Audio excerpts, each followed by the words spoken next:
Olá, internauta do BNews. Hoje nós vamos falar sobre um assunto que afeta milhares de casais no Brasil, a dificuldade de ter filhos. Para falar sobre o assunto, eu recebo a doutora Genevieve Coelho, diretora do IVE Salvador, especialista em reprodução humana. Olá, doutora, muito obrigada pela presença. Olá, tudo bem? Prazer. Para começar, eu queria saber da senhora, depois de quanto tempo, tentando engravidar sem sucesso, um casal deve começar a pensar em procurar uma, uma ajuda, né, da reprodução humana assistida, e como que se dá esse processo? É um obstetra que encaminha, ele mesmo pode procurar o casal, como que funciona? Então, hoje, isso varia muito da idade.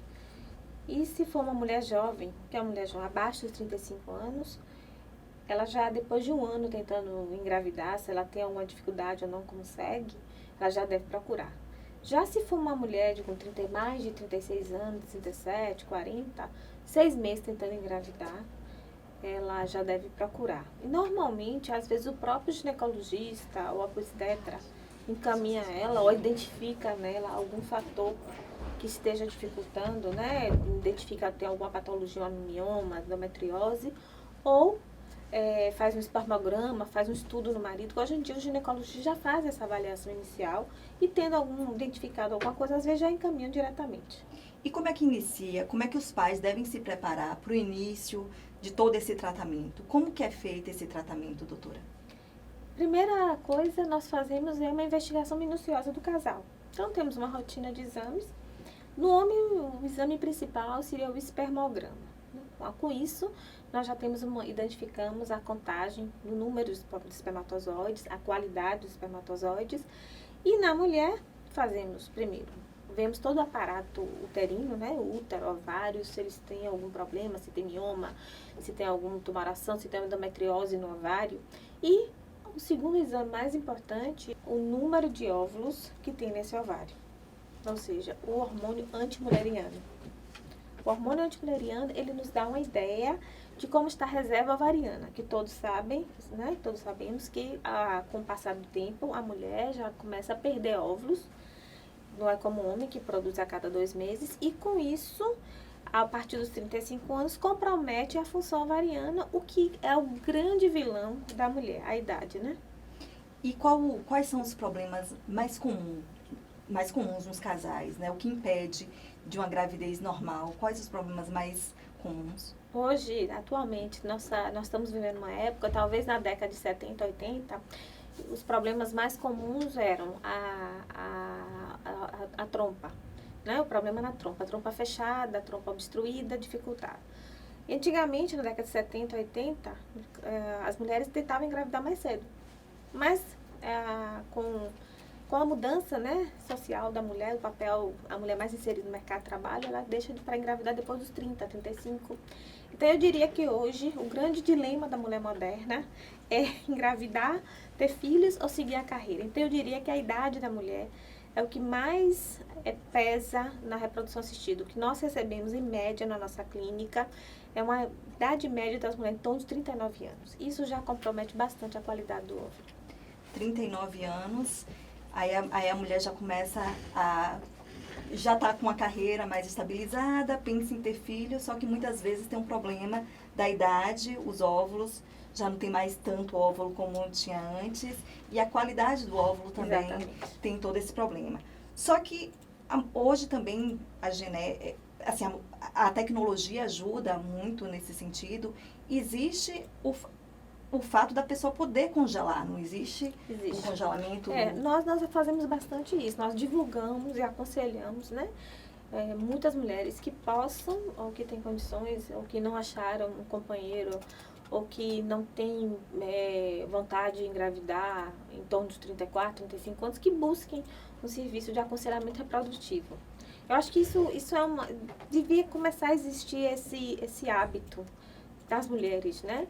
Hoje em dia a mulher se preocupa muito com o câncer ginecológico, já está bem estruturado, já o screening, né? O Papa Nicolau, a citologia é bem feita todo ano, Mas eu acho que aquelas mulheres que ainda não engravidaram ou que pensam em adiar a gravidez, procurar um aconselhamento reprodutivo. Paulo, como é que está a minha reserva ovariana? Porque nós temos testes diagnósticos para saber isso. Então, você pode fazer um exame de sangue, fazer um ultrassom, que nós chamamos de ultrassom para contar a quantidade de folículos mês a mês que aparecem nos ovários, e com esses dados nós podemos dizer, dar um prognóstico a essa mulher: olha, sua reserva é boa, você ainda tem um tempo aí pela frente, ou sua reserva não é boa, de repente congele, vale mais a pena. Então, eu acho que a gente pode podemos dar um norte a essas mulheres.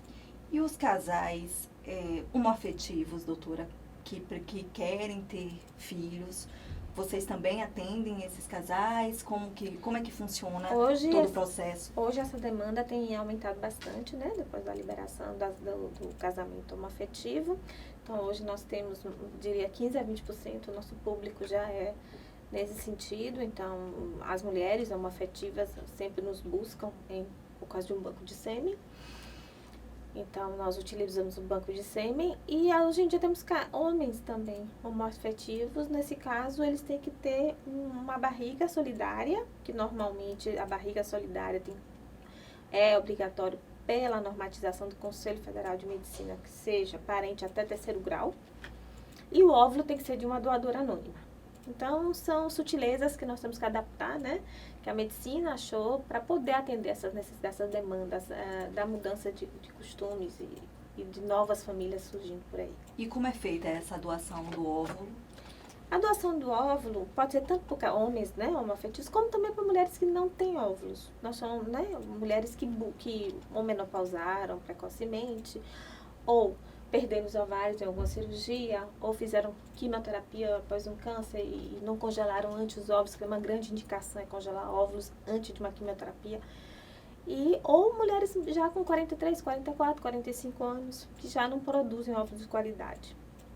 Nessas mulheres, nós recomendamos a doação do banco de óvulos, que no Brasil ainda não há uma regulamentação bem estruturada, como em outros países, por exemplo, como a Espanha, ou os Estados Unidos, onde existe um cadastro nacional de doadoras, onde há uma compensação econômica pelas doações. Então, aqui nós temos que ter a doação altruísta ou a doação compartilhada, ou seja, uma mulher que vai fazer um procedimento de reprodução assistida por um motivo do esposo, um motivo seminal, o esposo precisa, ou ela tem uma trompa obstruída, mas que seja uma mulher jovem, abaixo dos 35 anos, essa mulher, se ela tem uma boa quantidade de óvulo, ela pode doar uma parte, e é assim que nós funcionamos hoje em dia, utilizando o altruísmo, que é pouco raro, ou a doação compartilhada. Nós temos um programa lá na clínica chamado IVDoa, que possibilita o acesso a mulheres que podem ser doadoras de óvulos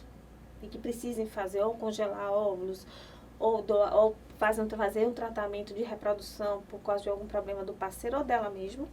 E com isso ela recebe um benefício do tratamento dela, sai muito mais em conta. Porque você sabe que, infelizmente, ainda é custoso o tratamento de reprodução assistida. O SUS não tem pelo SUS, né? Infelizmente, na Bahia não. E em alguns outros estados do Nordeste já existe em Natal. Natal tem um serviço de reprodução pelo SUS. Recife tem também um serviço de reprodução assistida no IMIP. São Paulo, Rio, BH, o Sul, muitos estados já possuem, mas infelizmente a Bahia, com o tamanho do nosso estado, né, quase 14 milhões de habitantes, infelizmente não temos um serviço para atender essa população, e realmente a demanda é grande. Eu estava vendo que vocês têm um programa de proteger, não é isso? Que o IV oferece. Como é que funciona? Então, essa foi uma conquista minha, que eu sempre temos que fazer alguma coisa no sentido de ajudar de alguma forma. Então, conseguimos uma indústria farmacêutica, através de um programa deles. A medicação já é cara. A própria medicação que você utiliza para estimular os ovários a produzirem óvulos é cara. Então, nós conseguimos 80% subsidiar ela, o que diminui em 30% a 40% os custos do tratamento para a paciente. Principalmente naquelas pacientes com câncer. Porque essa paciente, ela já não tem escolha, né? Ela já chega fragilizada, às vezes ela não tem tempo para juntar esse dinheiro, esse Seria assim, montante. quando a mulher descobre que ela está com Um câncer, câncer ou de mama, ou ela vai linfoma, precisar passar por um tratamento, quimioterapia, o que a deixaria estéril. que poderia deixar ela estéril. Então, antes do tratamento, ela, no caso, procuraria O congelamento de óvulo, e vocês lá do IVE? Nós congelaríamos os óvulos através do programa Proteger, subsidiando 80% da medicação dela. 80% da medicação seria subsidiado, que reduziria bastante o custo. Reduziria em 30% a 40% o custo do tratamento. Do tratamento. E quais são os fatores, doutora, que, por exemplo, obesidade, vícios, esses tipos de coisas atrapalham na fertilização, eles atrapalham o casal a engravidar? A obesidade, muito mais a homem. Sim, a homem, o vício, né, o cigarro, a bebida alcoólica, o estilo de vida, há uma perda da qualidade do sêmen no homem nos últimos 30 anos. Então, há 30 anos atrás, isso já está bem demonstrado, os homens eram bem mais férteis do que hoje. Talvez o estilo de vida, o estresse, o tabagismo, o álcool. Então, o estilo de vida da vida moderna, né, e há vários poluentes, né, que produtos químicos que a gente usa, tudo hoje em dia, realmente a humanidade, por incrível que pareça, vem decrescendo. O Brasil hoje tem uma média de crescimento populacional de menos de 2 filhos por casal. Então isso já está quase a nível de países europeus, que a média de filhos é de 1 filho. E há em alguns países como a Itália, menos de 1 filho. Ou seja, já há um decréscimo. Então, nos próximos 30 anos, vamos ter um envelhecimento da população e uma menor taxa de natalidade. E a população querendo ter filho depois dos 35 anos. Como a gente estava falando, o SUS ele ainda não oferece esse tipo de tratamento de reprodução humana. Vocês têm algum tipo de baixo custo, de tratamento de baixo custo, que possa ajudar as pessoas que realmente não têm condições de pagar para ter toda essa reprodução? Sim, nós temos, além do programa Proteger para Mulheres com Câncer, onde a medicação é subsidiada em 80%, nós temos também um programa de baixo custo chamado iVida, que realmente dá descontos para essa população, podendo atender as demandas delas, a necessidade de fazer o tratamento. Então, há uma análise, o casal vai, o setor financeiro analisa e a gente acaba contemplando as pessoas com esse programa iVida de baixo custo, que vem ajudado bastante. Seria mais ou menos quantos por cento de... O desconto chega a 30% a 40% também. 30% a 40%. E quais são os... Hoje, mais ou menos quanto tempo demora? A pessoa começa a fazer o tratamento. Quanto tempo demora para finalizar? Exato. Olha, o tratamento parece assim, a investigação é muito mais longa. E eu sempre digo que o médico fertileuta, 50% do tempo nós somos médicos, 50% nós somos terapeutas. Então, entre você convencer o casal, acalmar o casal, acolher e iniciar efetivamente o tratamento em si, uma vez iniciado, em torno de 17 dias, nós finalizamos. Mas sempre quando você tem um paciente que vai à primeira consulta, ele leva em média de 3, 4, 5 meses para decidir. Porque ele se informa muito, às vezes até demasiado, busca informações em Dr. Google, perde uma segunda opinião, e aí tem todos os questionamentos, porque é muito frustrante para o casal, né? A gente entende isso. Então, nós trabalhamos de forma multidisciplinar, graças a Deus temos uma clínica bem montada, desde a recepção até a enfermagem, o laboratório, todo mundo capacitado a acolher e atender as demandas, os questionamentos das pacientes. Geralmente, são quantas tentativas até a pessoa conseguir?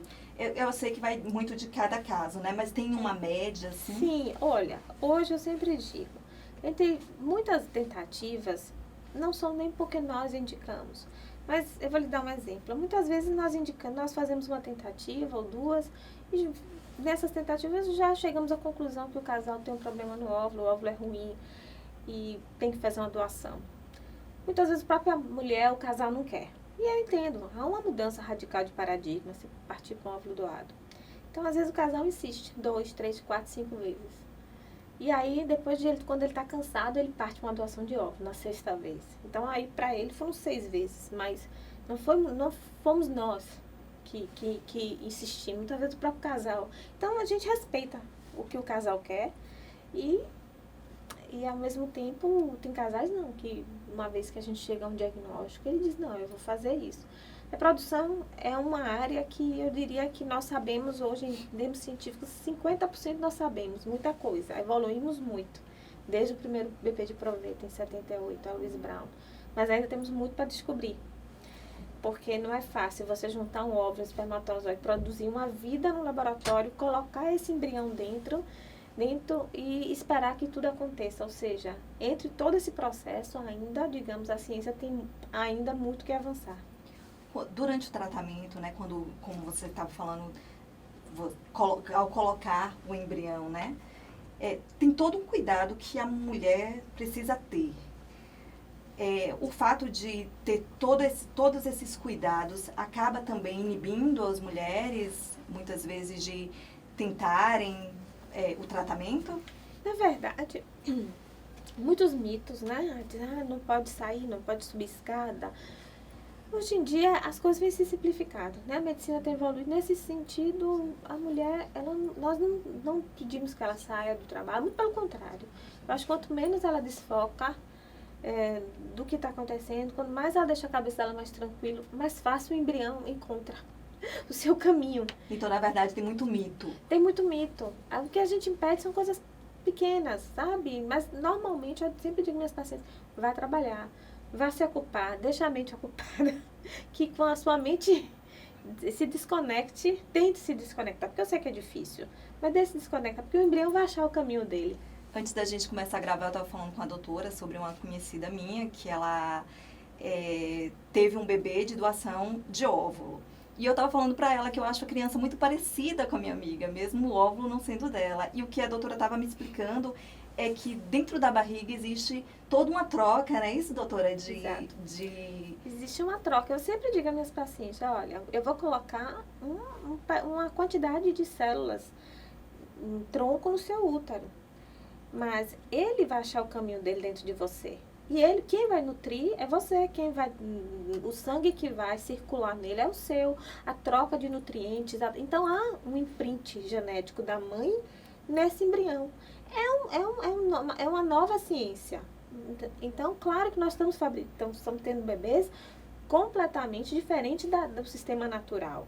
Então, hoje em dia, análises genéticas feitas em bebês de reprodução assistida de ovodoação já tem mostrado que tem genética da mãe, tem print genéticos da mãe.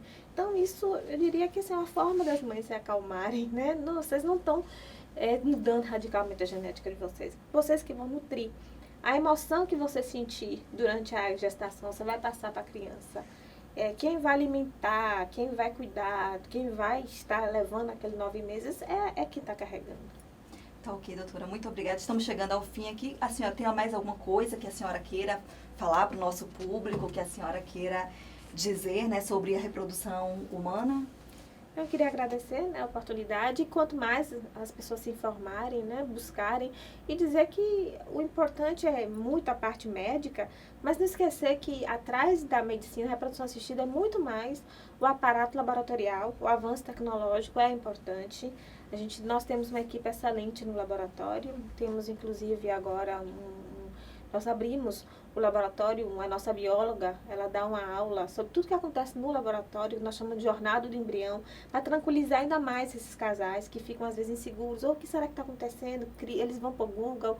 Falei, olha, nós temos lá palestras informativas com a bióloga, chamada Jornada do Embrião, que está aberta ao público, que nosso site, nosso blog tem lá, no nosso Instagram tem a inscrição, para quem quiser. Deixar o Google um pouquinho de lado e procurar os profissionais, exatamente, né, doutora? Exato, ela nos ajudaria bastante.